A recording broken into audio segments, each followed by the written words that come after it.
যার বক্তব্য শোনার জন্য সেই সকাল থেকে অধীর আগ্রহে অপেক্ষা করেছেন।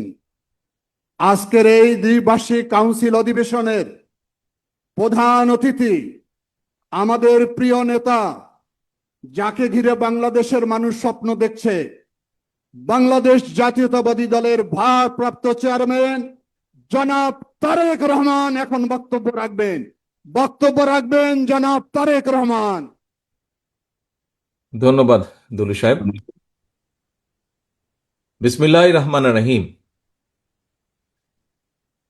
ঠাকুরগাঁ জেলা বিএনপি সম্মেলন অনুষ্ঠানের সম্মানিত সভাপতি মুক্তিযোদ্ধা নূর করিম, মঞ্চে উপস্থিত সম্মানিত আজকের এই জেলা সম্মেলনের উদ্বোধক জনাব মির্জা ফখরুল ইসলাম আলমগীর, উপস্থিত কেন্দ্রীয় নেতৃবৃন্দ এবং আমার সামনে উপস্থিত ঠাকুরগাঁ জেলার কাউন্সিলর বৃন্দ, আজকের এই সম্মেলন অনুষ্ঠানের কাউন্সিলর বৃন্দ সহ অন্যান্য অঙ্গ ও সহযোগী সংগঠনের প্রিয় ভাই ও বোনেরা এবং সহকর্মীবৃন্দ, আসসালামু আলাইকুম।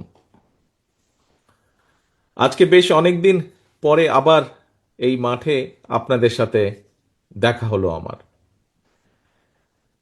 এই মাঠে খুব সম্ভব আরো বেশ কিছু আমাদের দলীয় প্রোগ্রামের স্মৃতি আছে আমার কাছে।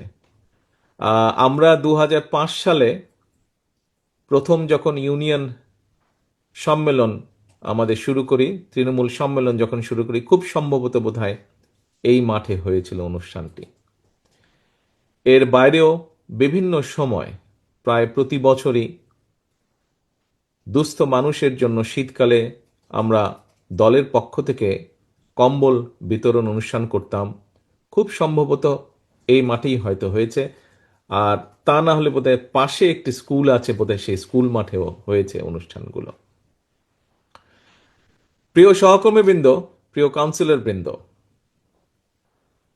আজকে এই জেলা সম্মেলন উপলক্ষে আজকে প্রায় 808 জন কাউন্সিলরের উপস্থিতি সহ আরো বহু বিএনপি এবং সহযোগী সংগঠনের সহকর্মীবৃন্দ এখানে আজকে আপনারা উপস্থিত আছেন।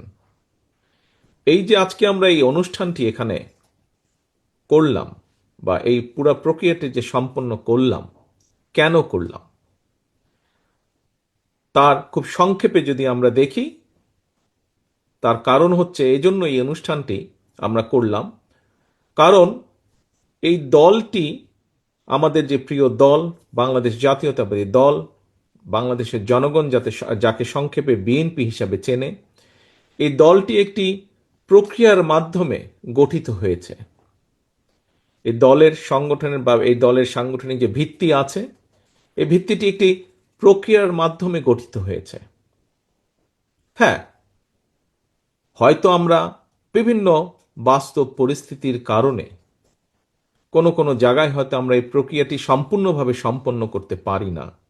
তারপরেও আমাদের চেষ্টা থাকে যে দলের গঠন প্রক্রিয়া যেন একটি প্রসেসের মাধ্যমে, একটি প্রক্রিয়ার মাধ্যমে গঠিত হয়। এবং কি সেই প্রক্রিয়াটি?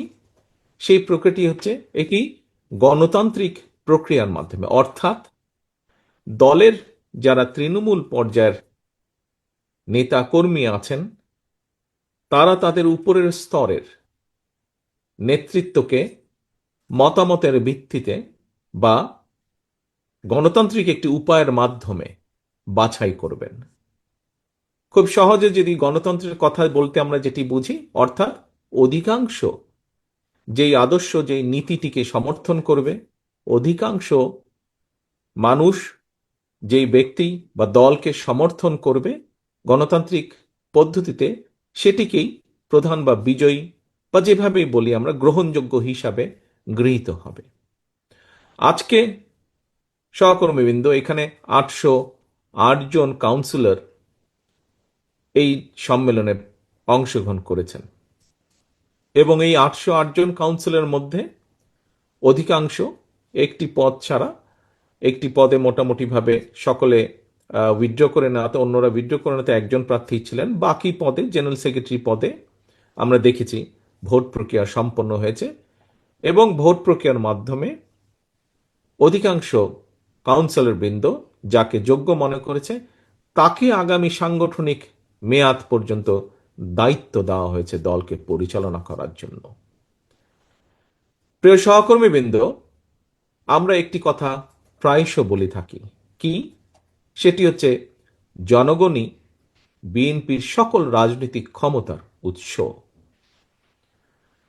আজকের এই অনুষ্ঠানের মাধ্যমে শুধু ঠাকুরগাঁ জেলা নয়, আপনারা নিশ্চয়ই খেয়াল করে দেখেছেন বিগত কয়েক মাস ধরে বাংলাদেশের অনেক জেলাগুলোতেই, অনেক জেলায় আমরা এইরকম নির্বাচনী প্রক্রিয়ার মাধ্যমে আমাদের দলকে সুসংগঠিত বা সুন্দরভাবে নতুনভাবে আবার গড়ে তোলার চেষ্টা করছি, নতুনভাবে দলের ভিত্তিকে মজবুত করার চেষ্টা করছি এই গণতান্ত্রিক প্রক্রিয়ার মাধ্যমে, ভোটাভুটির মাধ্যমে। কারণ কাউন্সিলরদের প্রকৃত মতামতের মাধ্যমেই দলের যেরকম সঠিক নেতৃত্ব বের হয়ে আসবে, ঠিক একইভাবে আমরা মনে করি দেশের ক্ষেত্রেও বাংলাদেশের মানুষকে সুযোগ দিলে বাংলাদেশের মানুষ তাদেরকে বা দেশকে কারা নেতৃত্ব দিবে সেই সঠিক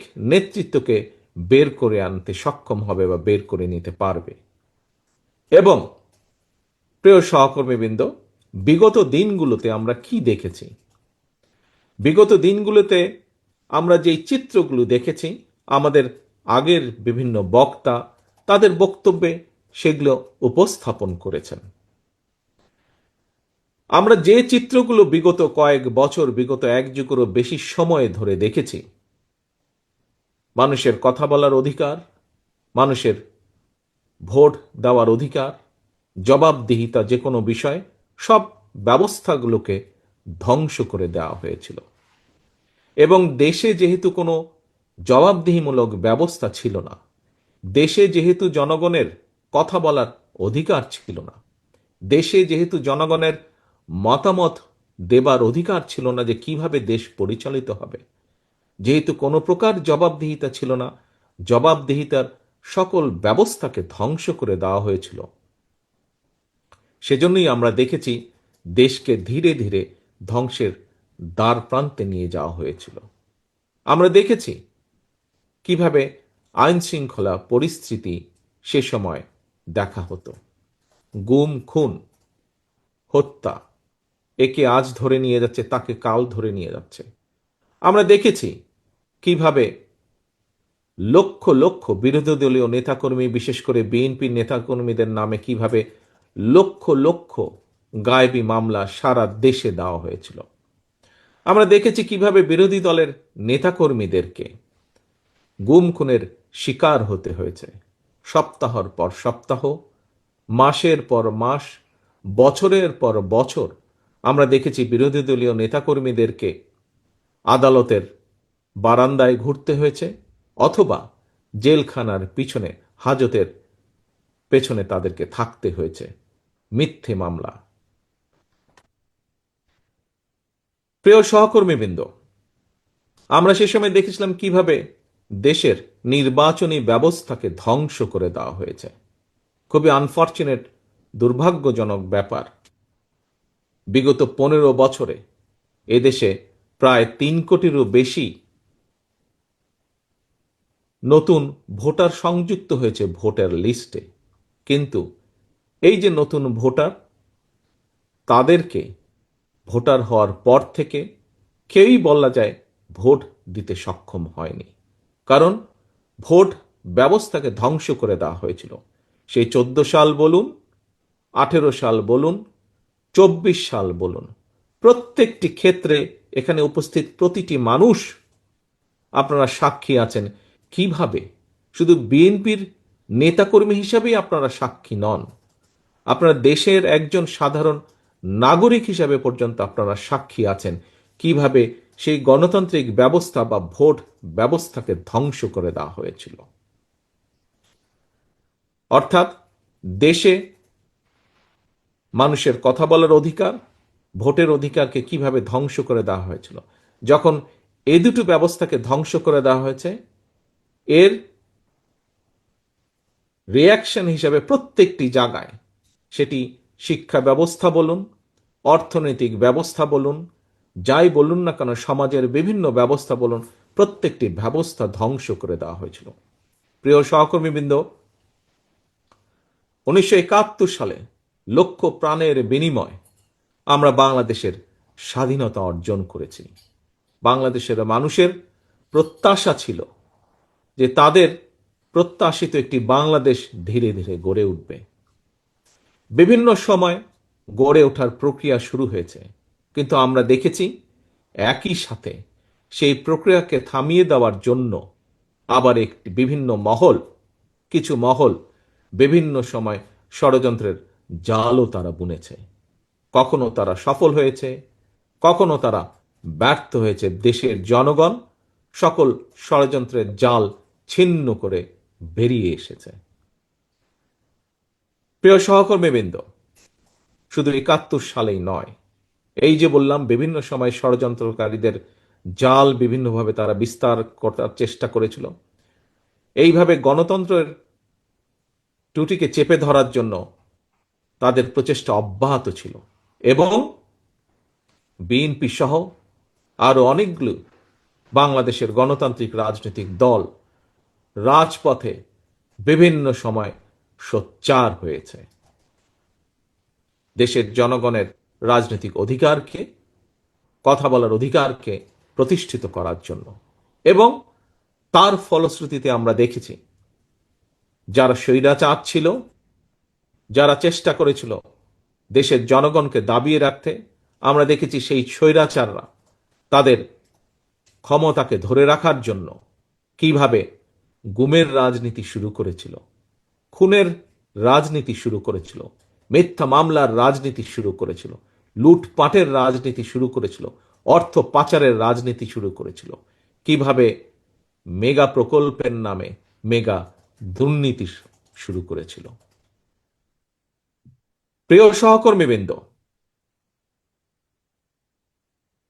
বিএনপি সহ আরো অনেকগুলো গণতান্ত্রিক রাজনৈতিক দলের নেতাকর্মীরা সেদিন রাজপথে নেমে এসেছিল এবং আমরা দেখেছি আমাদের হাজারো লক্ষ নেতাকর্মী, বিএনপি সহ অন্যান্য রাজনৈতিক দলের শত হাজারো লক্ষ নেতাকর্মী কিভাবে অত্যাচারিত হয়েছে, নির্যাতিত হয়েছে, কিভাবে বহু নেতাকর্মী আমাদের প্রাণ হারিয়েছে বিগত প্রায় 16 বছরে। বিশেষ করে আমরা দেখেছি গত বছর জুলাই আগস্ট মাসে আমরা দেখেছি জনগণ যখন ত্যক্ত বিরক্ত হয়ে জনগণ রাজপথে যখন নেমে এসেছিল এই দেশকে বাঁচানোর জন্য, সেই সময় আমরা দেখেছি তৎকালীন স্বৈরাচার কিভাবে নির্বিচারে মানুষকে হত্যা করেছে। তাদের সেই হত্যা থেকে শিশুরা পর্যন্ত সেদিন রক্ষা পায়নি। নারী পুরুষকে যেভাবে তারা অত্যাচার করেছে, নির্মমভাবে হত্যা করেছে, বিভিন্নভাবে জখম করেছে, আমরা দেখেছি শিশুরাও সেদিন রক্ষা পায়নি। শিশুরাও সেই হেলিকপ্টারের গুলি থেকে রক্ষা পায়নি। শিশুরাও সেদিন বিভিন্ন বাহিনীর জনগণের প্রতি লক্ষ্য করেছে গুলি ছোড়া, সেই গুলির হাত থেকে ছোট ছোট শিশুরাও সেদিন রক্ষা পায়নি, শিশুদেরকে হত্যা করা হয়েছিল। কিন্তু পরিশেষে আমরা দেখেছি বিজয় জনগণেরই হয়েছে, পরাজিত হয়েছে স্বৈরাচার। শুধু পরাজিতই হয়নি, এই দেশ ছেড়ে পালিয়ে যেতে বাধ্য হয়েছে স্বৈরাচার। প্রিয় সহকর্মীবৃন্দ, বহু মানুষের ত্যাগ তিতিক্ষা, বহু মানুষের আত্মদানে আজকের স্বৈরাচার মুক্ত বাংলাদেশ। আমরা একটি রাজনৈতিক দল, আমাদের নীতি আছে, আমাদের আদর্শ আছে, দেশের অর্থনীতি নিয়ে আমাদের নীতি আছে, আদর্শ আছে, পরিকল্পনা আছে, চিন্তা ভাবনা আছে। দেশের ভবিষ্যৎ সন্তানদের শিক্ষা ব্যবস্থা নিয়ে আমাদের পরিকল্পনা আছে, নীতি আছে, আদর্শ আছে। দেশের মানুষের স্বাস্থ্য ব্যবস্থা নিয়ে আমাদের নীতি, পরিকল্পনা, আদর্শ আছে। এইভাবে প্রত্যেকটি সেক্টরে আমাদের পরিকল্পনা বা লক্ষ্য বা উদ্দেশ্য আছে একটি রাজনৈতিক দল হিসাবে। প্রিয় সহকর্মীবৃন্দ, একটি রাজনৈতিক দলের একজন রাজনৈতিক কর্মী হিসাবে আমি মনে করি যে গণতান্ত্রিক রাজনৈতিক দলগুলো আছে বাংলাদেশে, তাদের হয়তো প্রত্যেকেরই আমাদের মতন এইরকম বিভিন্ন সেক্টর নিয়ে যার সাথে জনগণের ভালো মন্দ জড়িত, সেই সকল সেক্টর নিয়ে তাদের নিশ্চয়ই লক্ষ্য উদ্দেশ্য বা পরিকল্পনা আছে। প্রিয় সহকর্মীবৃন্দ, আমরা আমাদের নেতাকর্মীরা, এটা বন্ধ করব, স্বৈরাচারের হাত থেকে দেশকে মুক্ত করার জন্য বছরের পর বছর রাজপথে নেমে এসেছিল। বিভিন্ন কিছু তারা মোকাবেলা করে রাজপথে জনগণের আন্দোলনকে সফলতা দিয়েছে জনগণের সহযোগিতায়। প্রিয় সহকর্মীবৃন্দ, থাকতেই পারে বিভিন্ন রাজনৈতিক দলের নানা মতামত। আমি আগেই বলেছি, রাজনৈতিক দল হিসাবে আমাদের বিভিন্ন বিষয়ে বিভিন্ন পরিকল্পনা আছে। বাংলাদেশের মানুষের প্রত্যাশা স্বৈরাচারের পতন হয়েছে। বাংলাদেশের মানুষের স্বৈরাচার মুক্তির মধ্য দিয়ে এখন তাদের প্রত্যাশা দেশকে সামনের দিকে নিয়ে যেতে হবে। দেশের যে শিক্ষা ব্যবস্থাকে ধ্বংস করে দেওয়া হয়েছিল, সেই শিক্ষা ব্যবস্থাকে গড়ে তুলতে হবে। দেশের যে স্বাস্থ্য ব্যবস্থাকে ধ্বংস করে দেওয়া হয়েছিল, সেই স্বাস্থ্য ব্যবস্থাকে জনগণের উপযোগী করে গড়ে তুলতে হবে।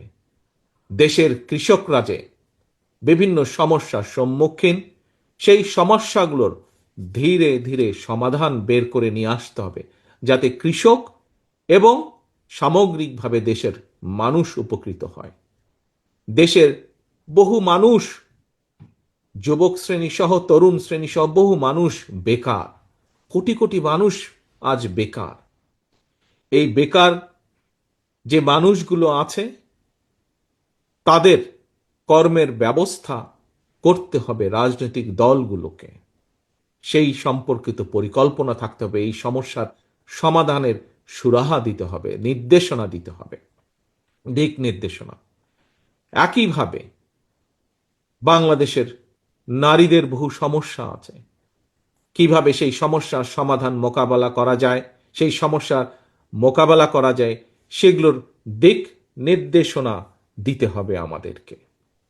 প্রিয় সহকর্মীবৃন্দ, আজ আমরা দেখছি বিভিন্ন বিষয় বেশ কিছু রাজনৈতিক দলগুলো কতগুলো বক্তব্য তারা উপস্থাপন করছেন। বক্তব্য আমরা দিতেই পারি।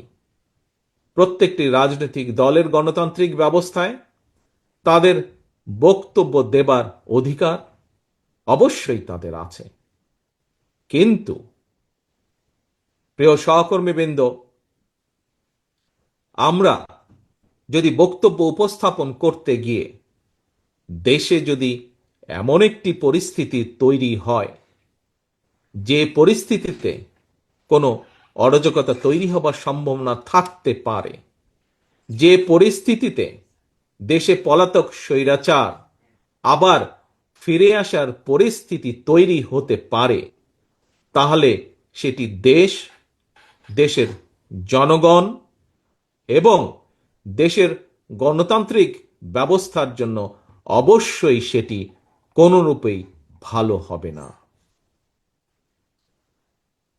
প্রিয় সহকর্মীবৃন্দ, আজ এই যে আপনারা মানুষগুলো এখানে একত্রিত হয়েছেন, আমরা একটি সুন্দর প্রক্রিয়ার মাধ্যমে, একটি গণতান্ত্রিক প্রক্রিয়ার মাধ্যমে এইখানে আমরা নেতৃত্ব বাছাই করে নিয়েছি, যারা আগামী সাংগঠনিক মেয়াদ পর্যন্ত ঠাকুরগাঁ জেলাতে বিএনপির কার্যক্রম পরিচালনা করবেন একটি শান্তিপূর্ণ উপায়। দেশের মানুষ আজ প্রত্যাশা করে যে রাজনৈতিক দলগুলো আমরা প্রত্যেকে আলাদা আলাদা রাজনৈতিক দল। আমরা যদি প্রত্যেকটি বিষয় 100% একমত হতাম, তাহলে তো আমরা একটি রাজনৈতিক দলই থাকতাম, তাহলে তো আর আলাদা আলাদা রাজনৈতিক দল হতো না। প্রিয় সহকর্মীবৃন্দ, প্রত্যেকটি ভিন্ন ভিন্ন রাজনৈতিক দলের ভিন্ন ভিন্ন মতামত থাকতেই পারে, কিন্তু আজ এখানে যারা ক্যান্ডিডেট ছিল তারা যেরকম কাউন্সিলরদের কাছে গিয়েছে, কাউন্সিলরদের মতামত চেয়েছে, এবং সেই মতামতের ভিত্তিতেই আজ সম্মেলনের মাধ্যমে নতুন কমিটি গঠিত হয়েছে। আমরা মনে করি রাজনৈতিক দলগুলো তাদের মতামত উপস্থাপন করবে, রাজনৈতিক দলগুলো তাদের মতামত, তাদের চিন্তাভাবনা, লক্ষ্য, উদ্দেশ্য জনগণের সামনে উপস্থাপন করবে। জনগণ বাছাই করে নিবে কে দেশ এবং জনগণকে আগামী দিনের জন্য নেতৃত্ব দিবে। জনগণ বাছাই করে নিবে, শুধু জনগণ বাছাই করে নিবে না, জনগণ সিদ্ধান্ত নেবে কে আগামী দিনে এই দেশকে পরিচালনা করবে, যাদের নীতি, লক্ষ্য, উদ্দেশ্য, আদর্শ, পরিকল্পনা জনগণ পছন্দ করবে, জনগণ গ্রহণ করবে, জনগণ তাদেরকেই সেই দায়িত্ব অর্পণ করবে। আজকে যদি আমরা জনগণকে বাইরে রেখে, জনগণের কাছে না গিয়ে যদি রাজনৈতিক দলগুলো একটি জায়গায় বসে আলোচনার পরিবর্তে, একটি সিদ্ধান্তের পরিবর্তে, জনগণের কাছে যাওয়ার পরিবর্তে যদি শুধু নিজেরাই আমরা কথা বলতে থাকি, তাহলে ওই যে একটু আগে বললাম, একটি অরাজক পরিস্থিতি তৈরি হবে, যেই পরিস্থিতি কাঙ্ক্ষিত নয় দেশের জন্য, কাঙ্ক্ষিত নয় জনগণের কাছে, যে পরিস্থিতি পলাতক স্বৈরাচারকে আবার ফিরে আসার পরিস্থিতি হয়তো তৈরি করতে পারে। প্রিয় সহকর্মীবৃন্দ, বাংলাদেশ জাতীয়তাবাদী দল মনে করে, বিশ্বাস করে জনগণই সকল রাজনৈতিক ক্ষমতার উৎস। সেই জন্য আপনারা দেখেছেন, আপনাদের প্রত্যেকের মনে আছে, আমরা কিসের ভিত্তিতে দেশকে আগামী দিন বাংলাদেশ জাতীয়তাবাদী দল যদি জনগণের সমর্থন নিয়ে ইনশাল্লাহ আগামী দিনে সরকার গঠন করতে সক্ষম হয়, তাহলে কিসের ভিত্তিতে, কোন রূপরেখার ভিত্তিতে আমরা দেশকে পরিচালনা করতে চাই, তা আমরা আজ নয়, গতকালকেও নয়, গত পরশুও নয়, আমরা প্রায় 2.5 বছর আগে 31 দফার মাধ্যমে দেশের মানুষের কাছে তা উপস্থাপন করেছি। আজকে বিভিন্ন বিষয় নিয়ে, আজকে অনেক বিভিন্ন বিষয় নিয়ে বর্তমান অন্তর্বর্তীকালীন সরকার রিফর্ম কমিটি গঠন করেছেন এবং সেখানে বিভিন্ন রাজনৈতিক দলকে তারা আহ্বান জানিয়েছেন। প্রায় সকল গণতান্ত্রিক রাজনৈতিক দল সেখানে অংশগ্রহণ করেছে। তারা বিভিন্ন বিষয়ে তাদের মতামত দিয়েছে। কিছু বিষয়ে সকলেই কম বেশি একমত হয়েছে, কিছু বিষয়ে ভিন্নতা রয়েছে, থাকতেই পারে। একটু আগেই আমি বলেছি কেন বিভিন্ন রাজনৈতিক দল, তার কারণ বিভিন্ন জনের বিভিন্ন মতামত আছে, থাকতেই পারে, সেটিই থাকা স্বাভাবিক গণতান্ত্রিক ব্যবস্থায়। আমরা মনে করি সেখানে যা যা আলোচিত হয়েছে, যা যা একমত হয়েছে, সেগুলোতে আমরা একমত হয়ে গিয়েছি। সেখানে যেই বিষয়গুলোতে আমরা একমত হতে পারিনি, আসুন আসুন জনগণের উপরে যদি বিশ্বাস রাখেন, জনগণের উপরে যদি আস্থা রাখেন, তাহলে জনগণের উপরে ছেড়ে দিন। আপনার নীতি, আদর্শ, আপনার লক্ষ্য, উদ্দেশ্য জনগণের সামনে উপস্থাপন করুন। Late people decide. জনগণকে সিদ্ধান্ত নিতে দিন। কারণ দিন শেষে রাজনীতিতে আমাদের আস্থা, আমাদের এই বিশ্বাস বাংলাদেশের জনগণ। প্রিয় সহকর্মীবৃন্দ, আজ বিভিন্ন আলোচনায়, বিভিন্ন বক্তৃতা, বিবৃতিতে শুধু আমাদের নেতাকর্মীরাই নন, যারা নিরপেক্ষ মানুষ, যারা অনেক অন্য দলেরও নেতাকর্মীদেরকে আমি দেখেছি একটি কথা বলেন, বিএনপি বর্তমানে আলহামদুলিল্লাহ আল্লাহর রহমতে বাংলাদেশের সবচেয়ে বড় রাজনৈতিক দল।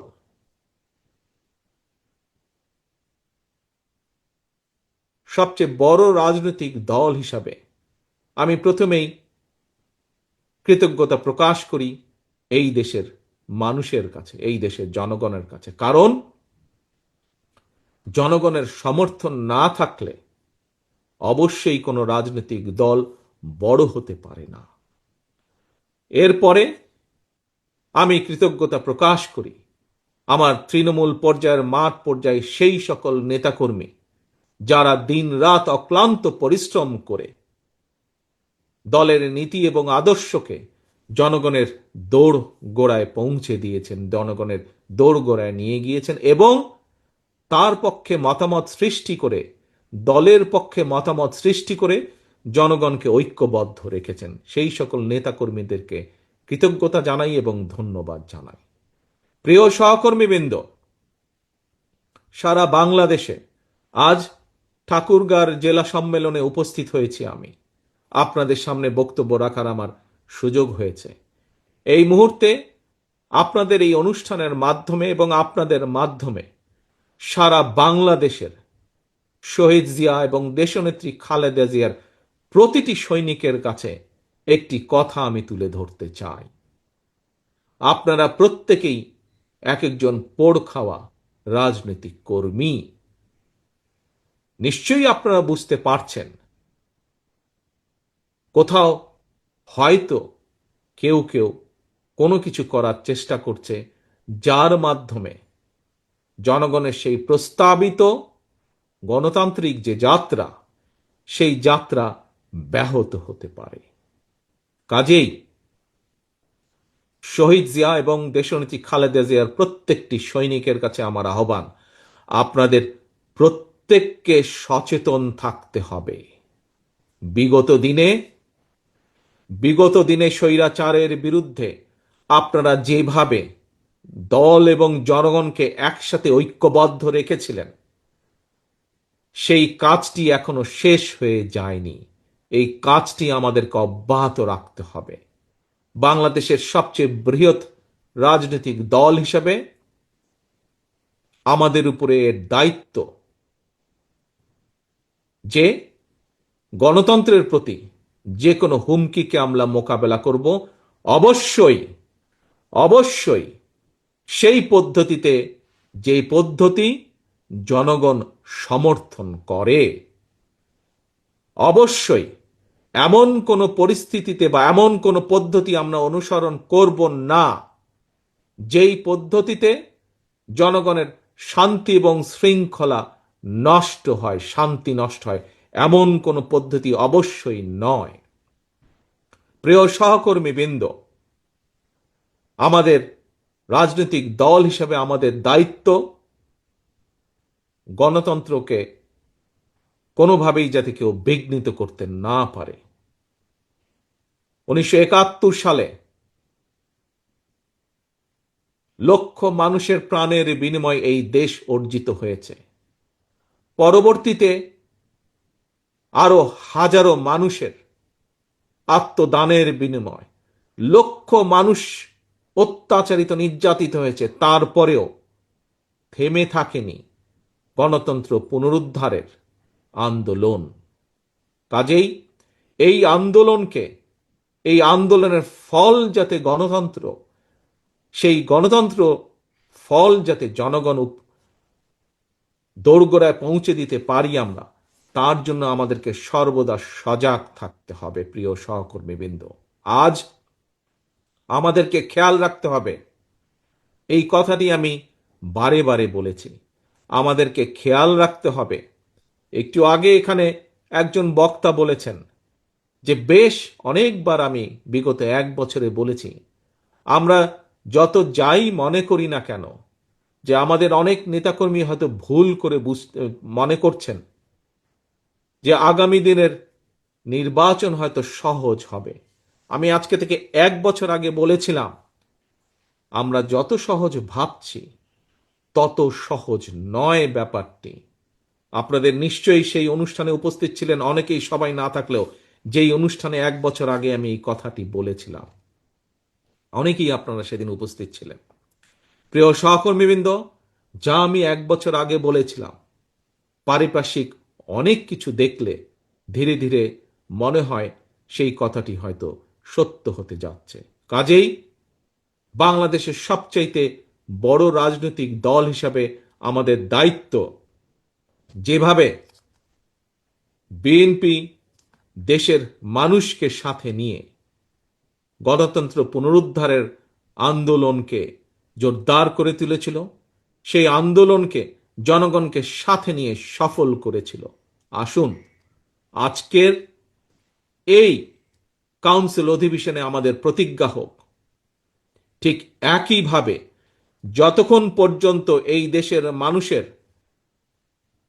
গণতান্ত্রিক অধিকার পুনঃপ্রতিষ্ঠিত না হয়, যতক্ষণ পর্যন্ত বাংলাদেশ গণতন্ত্রের লাইনে আবার উঠে না আসে, সেই রেল লাইনে উঠে না আসে, গণতন্ত্রের রেল লাইনে, ততক্ষণ পর্যন্ত বিএনপির আন্দোলন থেমে থাকবে না।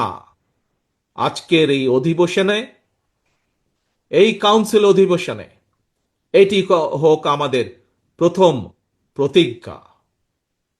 আমাদের দ্বিতীয় আরেকটি শপথ গ্রহণ করতে হবে। প্রিয় সহকর্মীবৃন্দ, কি সেই শপথ? এখানে আজকে আমাদের অনুষ্ঠানের উদ্বোধক জনাব মির্জা ফখরুল ইসলাম সাহেব একটু আগে বলেছেন যে এই সেই মাঠ, যে মাঠে আমাদের নেতা শহীদ রাষ্ট্রপতি জিয়াউর রহমান বক্তব্য রেখেছিলেন। এখানে বহু মুরব্বী নেতৃবৃন্দ উপস্থিত আছেন। আপনাদের নিশ্চয়ই অনেকের মনে আছে শহীদ রাষ্ট্রপতি জিয়াউর রহমান কিভাবে খাল খননের মাধ্যমে দেশের খাদ্য উৎপাদন দ্বিগুণ করেছিলেন, দেশে উৎপাদনের রাজনীতি শুরু করেছিলেন, কলকারখানা থেকে শুরু করে আরো অনেক কিছু, যার মাধ্যমে দেশ একটি উন্নয়নের দিকে ধীরে ধীরে ধাবিত হচ্ছিল। প্রিয় সহকর্মীবৃন্দ, ঠাকুরগাঁ জেলার বিএনপি সহকর্মী বৃন্দ, বিএনপি এবং সকল অঙ্গ সহযোগী সংগঠনের উপস্থিত সহকর্মী বৃন্দ সহ সমগ্র বাংলাদেশে বিএনপি সহকর্মী বৃন্দ, বাংলাদেশের সবচেয়ে বড় রাজনৈতিক দল হিসাবে আমাদের আরেকটি অত্যন্ত গুরুত্বপূর্ণ এবং পবিত্র দায়িত্ব হচ্ছে এই বাংলাদেশকে আবার পুনর্গঠন করা, এই বাংলাদেশকে আবার ধীরে ধীরে গড়ে তোলা, বাংলাদেশের মানুষের প্রত্যাশা অনুযায়ী, যার রূপরেখা আমরা 2-2.5 বছর আগে 31 দফা রূপরেখার ভিতরে দিয়েছি। প্রিয় সহকর্মীবৃন্দ, আসুন আজকে আমরা তাহলে দুটি শপথ আমরা গ্রহণ করি এই কাউন্সিল অনুষ্ঠানে। এক, যে কোনো মূল্যে যতক্ষণ পর্যন্ত আমাদের প্রিয় মাতৃভূমি বাংলাদেশ গণতন্ত্রের যাত্রায় ফিরে না আসবে, গণতন্ত্রের রেল লাইনে চলা শুরু না করবে, ততক্ষণ পর্যন্ত বিএনপি শহীদ জিয়া, খালেদা জিয়ার প্রত্যেকটি নেতা কর্মী অতন্দ্র প্রহরীর মতন জেগে থাকবে এবং গণতন্ত্র পুনরুদ্ধারে কাজ করবে। এই হলো এক। দ্বিতীয় শপথ হচ্ছে ইনশাল্লাহ জনগণের প্রত্যাশিত যে নির্বাচন আগামী দিনে, সেই প্রত্যাশিত নির্বাচনের মাধ্যমে বাংলাদেশ জাতীয়তাবাদী দল বিএনপি জনগণের রায় সরকার গঠনে সক্ষম হলে ইনশাল্লাহ আমরা আমাদের সেই 31 দফা আলোকে এবং বাংলাদেশের জনগণের প্রত্যাশিত যে বাংলাদেশ, সেই বাংলাদেশ গড়ে তোলার জন্য আমাদের জীবন বাজি রেখে আমরা কাজ করব ইনশাল্লাহ।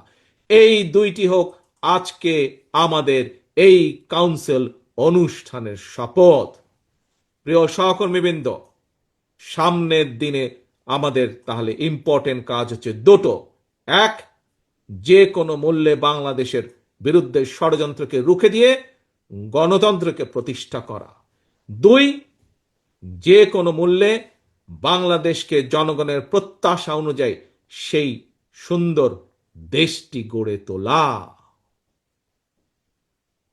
সবাই আমার সাথে একমত দেশ গড়ে তোলার জন্য? আসুন আমাদের রাজনীতি, আজকের রাজনীতির অন্যতম প্রধান লক্ষ্য হোক, অন্যতম মূল লক্ষ্য হোক, আমরা জনগণের প্রত্যাশিত বাংলাদেশ গড়ে তুলব ইনশাআল্লাহ। আল্লাহ হাফেজ। বাংলাদেশ জিন্দাবাদ। বাংলাদেশ জাতীয়তাবাদী দল জিন্দাবাদ। আসসালামু আলাইকুম।